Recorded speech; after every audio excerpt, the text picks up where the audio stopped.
1. There is a truly spontaneous aspect to prayer.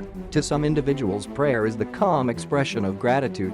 To others, a group expression of praise, social devotions. Sometimes it is the imitation of another's religion, while in true praying it is the sincere and trusting communication of the spiritual nature of the creature with the anywhere presence of the Spirit of the Creator. 2. Talk things over with God in a purely personal way. Refuse to abandon regular praying, talking with God. Avoid praying only when under unusual pressure, in emergencies. 3. Prayer may be a spontaneous expression of God consciousness or a meaningless recitation of theologic formulas. 4.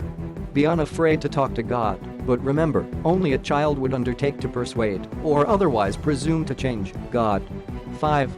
Genuine prayer adds to spiritual growth, modifies attitudes, and yields that satisfaction which comes from communion with divinity. It is a spontaneous outburst of God consciousness. 6. God answers prayer by giving to you an increased revelation of truth, an enhanced appreciation of beauty, and an augmented concept of goodness. 7. Prayer is not a technique of escape from conflict, but rather a stimulus to growth in the very face of conflict. Pray only for values, not things, for growth, not gratification. 8. Words are irrelevant to prayer. They are merely the intellectual channel in which the river of spiritual supplication may chance to flow.